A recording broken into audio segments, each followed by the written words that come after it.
Mike, do you know how many vehicles Tesla sold last year? No, I do not. 1.3 million. Okay. They want to get to 20 million vehicles sold by 2030. Who are they going to sell these to?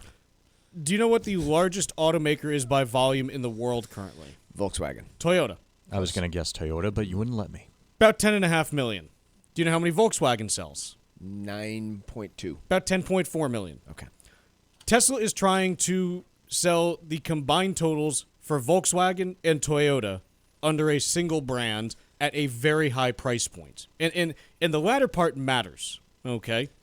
If you look at the majority of Toyotas that are sold, they are less expensive than the cheapest Tesla model offered today. By quite a bit. Okay.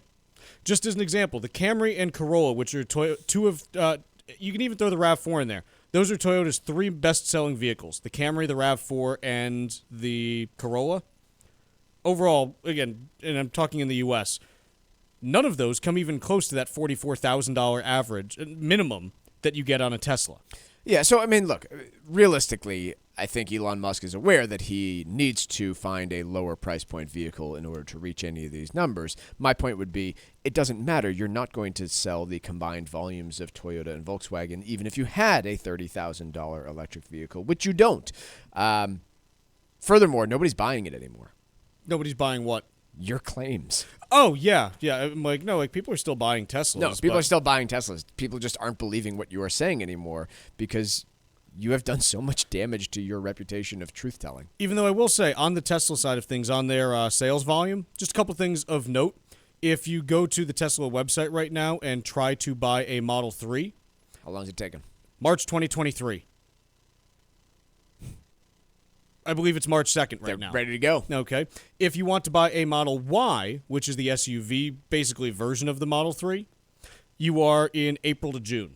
So it appears they don't have a demand issue on the Model Y. They do on the Model 3. Seems that way. Okay. Which is their cheapest vehicle, if I'm not mistaken. Yes, the cheapest Model Y is $55,000. Okay. The cheapest Model 3 is $43,000. Okay. So there's that. Yeah. I mean, I think the compelling piece here is, look, investors are just not believing what Elon Musk is saying anymore. No, there was a lot of expectation. So they had this investor day yesterday, and there was a lot of expectation that, hey, they would unveil a new model or an updated version of one of their models for the next generation, just because if you look at the Model 3 just as an example, do you know how long the Model 3 has been available now, Mike? Better part of a decade. This is its 6th year. Yeah. Okay. 2017 is when they first rolled out the Model 3. Yeah. So you look at how most conventional car companies typically do refreshes. It's usually either on anywhere from like a 4 to 6 year cycle. So there was, some thought out there that, hey, maybe there's going to be a next generation Model 3 with, new battery and this, and they didn't deliver on that. Now, again, they never said they were going to, but, there was this hope that maybe it would be showing up there. So I think that when you look at Tesla, again, I think they're past the point where you look at them and say, oh, they're going to go out of business or whatever. No, they are the still undeniable leader in the electric vehicle space.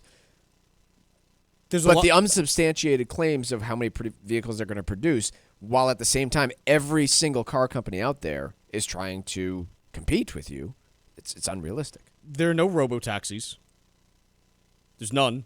No. Okay. There's no Cybertruck. There's no Cybertruck. There's no robot, Android thing. It's, again, at some point, that stuff wears thin. And, again, I don't know if we're there yet because Tesla still is, trading as the most valuable car company in the world by a long shot. By a lot, yeah. But, again, it's, okay, are you going to ever be able to deliver on this stuff? It's questionable in a number of cases, okay, at this point. Doesn't mean the company is going to go out of business. I think they make really good cars.